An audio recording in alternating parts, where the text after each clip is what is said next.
Start investing in gold and silver at sdbullion.com today and join over 35,000 precious metals investors who have made the switch to the lowest gold and silver prices in the industry. SD Bullion recently claimed a spot on the prestigious Inc. 500, making them one of the fastest growing bullion companies in the United States. With low bullion prices and over-the-top customer service, SD Bullion is setting the standard for precious metals transactions. Visit www.sdbullion.com today. Start saving on every precious metals purchase you make.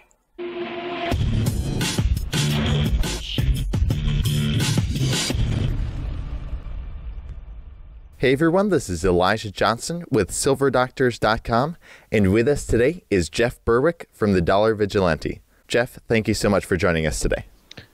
My pleasure. All right, well, I'd first like to discuss a little bit about Trump presidency. Now, the last time we had you on, it was right before the election, and you were saying, you know, I think there's a strong possibility that Trump could actually end up pulling this off, and he did.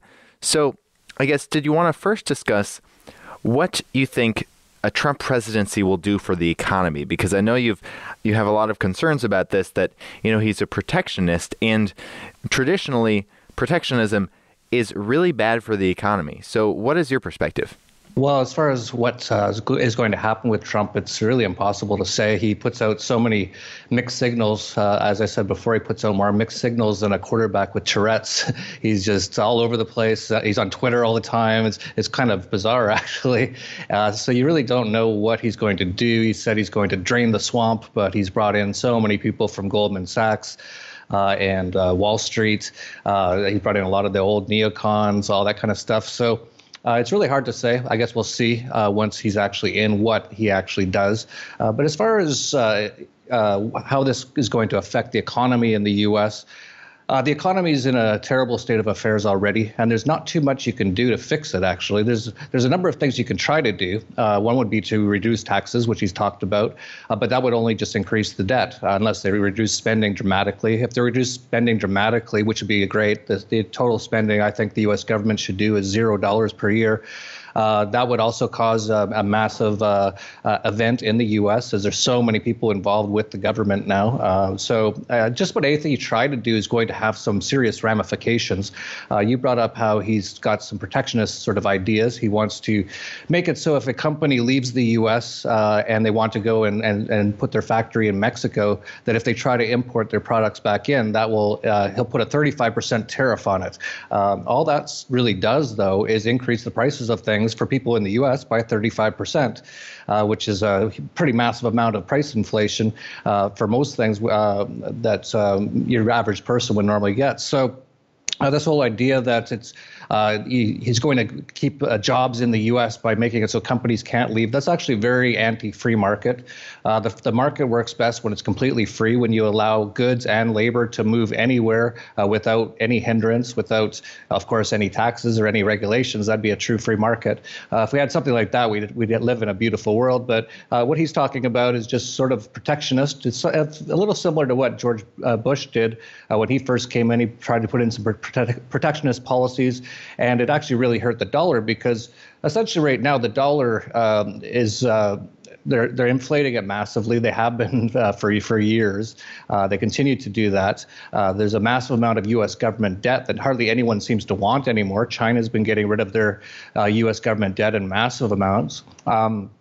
And so what's the real reason that people would want to even hold dollars if they can't even really transact with people in the U.S. through all these tariffs and things like that? So these Trump policies, if he goes ahead with them, could actually crash the dollar because, as I mentioned, it put way less demand for the dollar as to be restricting trade with the U.S.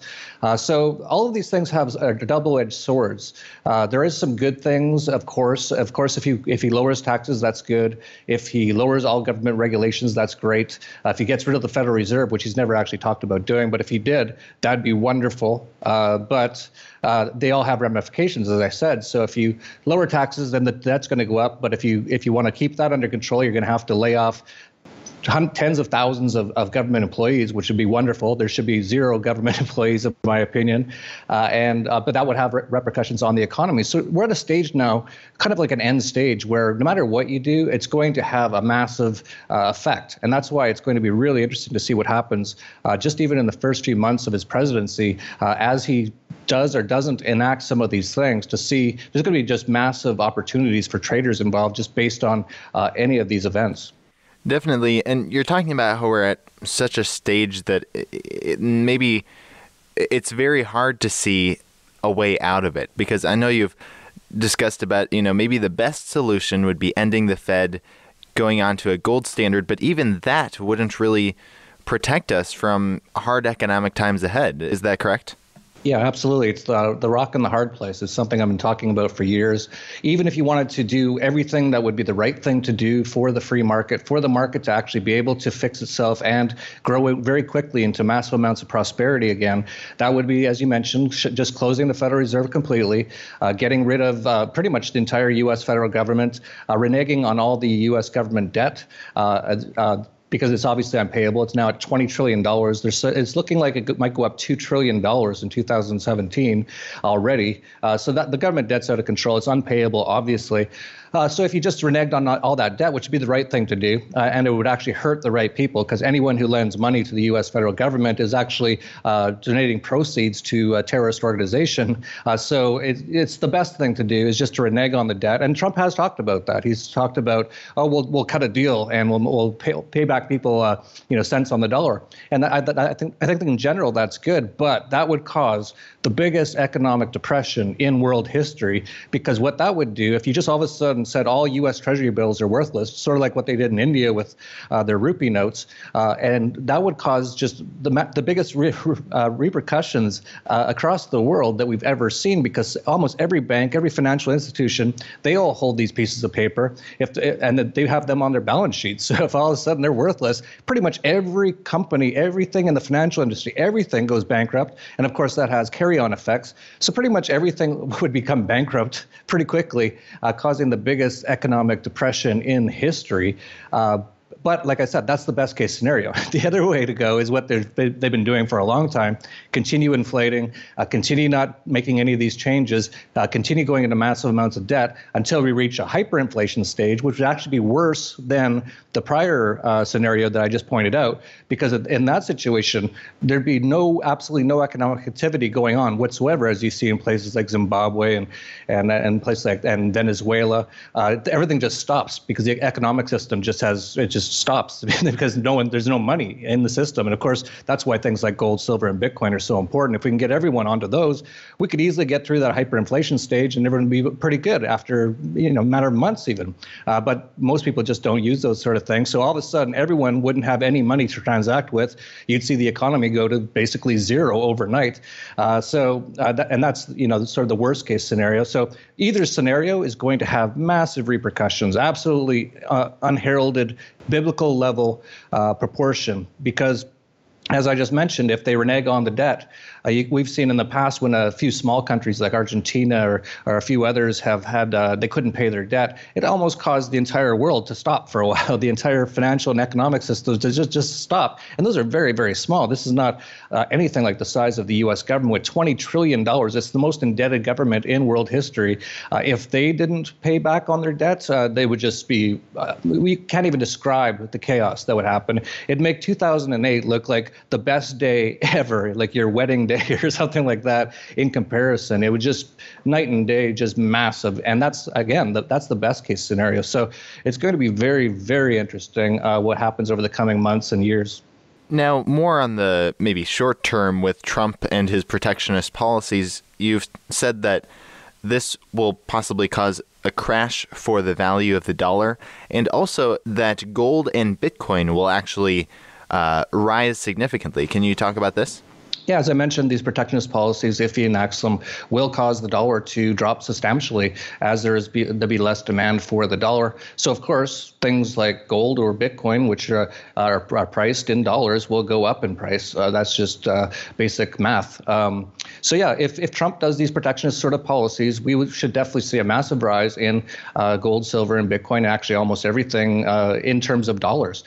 So it'll be very interesting. We've already seen Bitcoin just skyrocketing right now. I don't know if that's sort of leading the way or not. I found that the Bitcoin market is much, much less manipulated than the gold market. And so, for example, in 2013, Bitcoin was around $35 when they did the Cyprus Bank bail-ins, and it went up to $250 during that process as people said, oh, look what happens. These banks can this entire country's banking system can close and they just take everyone's money. Bitcoin shot up, 500, 600%. Gold barely moved at all. And of course, gold's a much bigger market too, so that's why it doesn't move as much. But I've found that the Bitcoin market is much more sensitive to what's really going on, and it's been skyrocketing. It was $250 last summer. It's currently around $850. Today it was $750 2 weeks ago. So it's been skyrocketing. So we'll see if that's a bit of if it's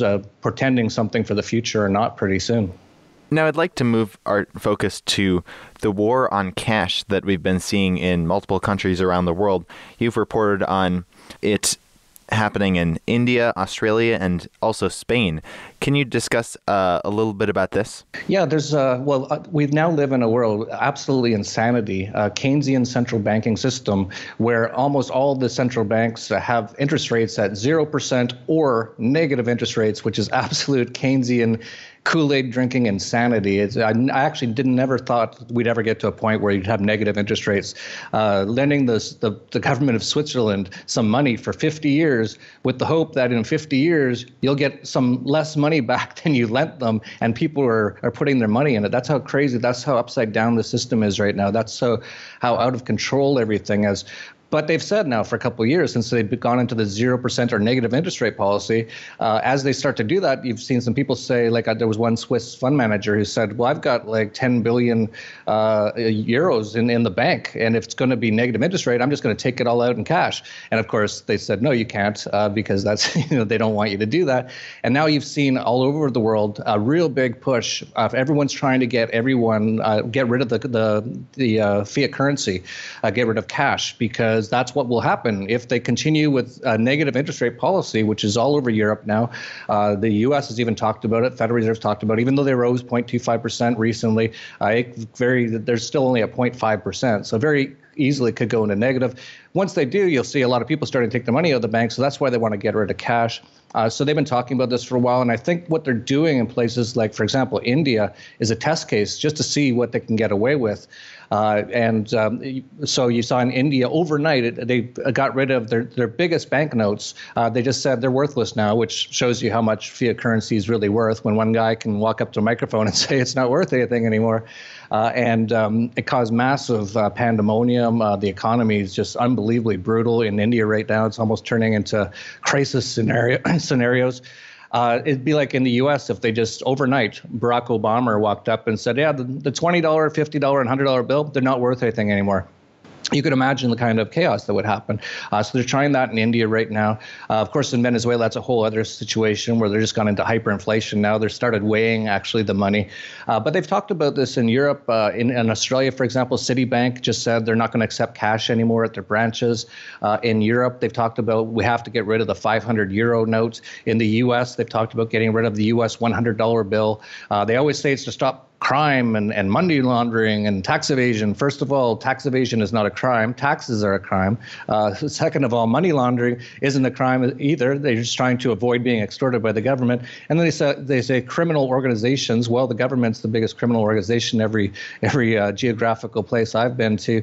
So it's clear they're just trying to get rid of cash. And they've even done it in Europe in places like Denmark and Sweden and Norway and places like that. They're already almost cashless cashless. They've gotten everyone onto the cards. So they want everyone in the system. So that way, when the banks go, okay, well, we're going to go negative 5% interest rates to stimulate the economy, which actually the only reason they're doing that is because all the governments are so indebted that that's the only way they can keep it afloat a little while longer. So they do that, and they just want everyone in the banking system. So that'll be another way that they can essentially rob people, not just the normal way that they rob people through taxes and through inflation and increase in the money supply, but actually in putting them into banks, which will actually charge them money every year just to keep their money there. So what are some ways that our viewers can maybe prepare for this kind of scenario so that they're not scammed, I guess, in this way?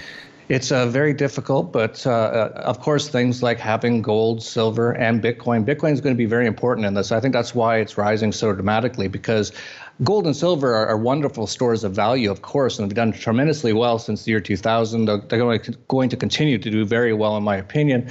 But it's quite hard to transact, especially in today's very international and very digital age. Although there's definitely some people working on certain things that are gold-related, sort of cryptocurrencies and things like that. But in the meantime, Bitcoin, you can transact anywhere in the world in an instant, and it really costs nothing. And if you're really careful about it, no one even knows who transacted it, and no government can stop it because it doesn't actually exist anywhere. It's actually totally genius. So I suggest that people really look into Bitcoin. Like, even if you don't want to invest in it, just start using it. Just go and go on an exchange. For example, if you're in the U.S., go to Coinbase. You can just go to dollarvigilante.com/Coinbase and put $100 or $1,000 and buy some Bitcoin, and then put it on your wallet. Find out how that all works, and then just start using it. And there's actually credit cards out now that are backed by Bitcoin. There's one called Wirex, which used to be called eCoin. So if you go to dollarvigilante.com/eCoin, you can get this credit card that essentially is backed by Bitcoin. So you can use your Bitcoin anywhere in the world to buy anything you want. So it's becoming very easy to use. But that's one way. So when you look at what happened in Greece, you look at what happened in Cyprus, you look at what's happening in Venezuela or in India. What are some of the ways that people could have been much better off? Well, if they had a lot of gold and silver, which actually a lot of Indians do, but they're trying to confiscate a lot of that now. And gold and silver being hard assets makes that an issue. That's why I also suggest everyone get Bitcoin and get on Bitcoin and just start using Bitcoin, and we can just surpass this system. So you can imagine somebody in Greece who had a fair amount of money before they closed all the banks for months, or in Cyprus, where they just took everyone's money. If they just had most of their money in gold and silver and some of it in Bitcoin, they wouldn't even have had to, and their lives wouldn't have changed at all. When the banks closed, they'd be like, I don't care. I don't have any of my money in banks. And I really suggest people just get all their money out of banks. They're just going to do all these things. They're going to do some sort of Cyprus bank bail-in. They've already got bank bail-in plans in almost every major country, including the U.S., including Europe, Canada, Australia. They're already planning for it. They know what's going to happen. They know there's going to be this big financial reset coming. There's just too much debt. All the problems of 2008 have not gotten any better. They've actually gotten exponentially worse. So this whole thing is headed towards a massive collapse, and they want to get everyone roped into certain places so that they can take most of their money at the final stages. So if you just get yourself outside of those systems, you have a much, much better chance of surviving, but not only surviving, but even profiting, as we've seen from Bitcoin, up 300% since last summer or more. All right. Well, Jeff Berwick, thank you so much for joining us today. Before we let you go, did you want to share with the viewers any last thoughts you had and where our viewers can find you online? Sure. Yeah, you just check out dollarvigilante.com, and I suggest you put in on the front page, you can get our daily emails. And I suggest you do that because they're also doing this war on fake news now. So all these information that is the real news, of course, is very Orwellian now. They're trying to make it so you can't find people like ourselves or yourselves, anyone like us who's talking the truth on places like Facebook and Google and YouTube and things like that. So make sure you put in your email just to make sure you get our information. And also check out YouTube for as long as we can stay on there before they shut us off. Just check out the Dollar Vigilante on YouTube and subscribe to our channel to make sure you hopefully can see our videos. And yeah, we put out content almost every day now because it's getting that crazy. This whole system it's unbelievable. We're so close to the edge. Now the edge might be a week, it might be a month, it might be a year. It's not going to be much more than a couple years. So we're really at that end stage of this system right now. So if you're listening to this and you haven't haven't begun to prepare at all, I would suggest you don't run, you don't walk, you start running and get some of this stuff done. Get some money outside of the financial system. Get some gold and silver. Get some Bitcoin. Just start moving towards that right now. I wouldn't wait. This is going to happen very fast when it happens, and so it's important that you be as prepared as possible. All right. Once again, Jeff Berwick, thank you so much for your time. My pleasure.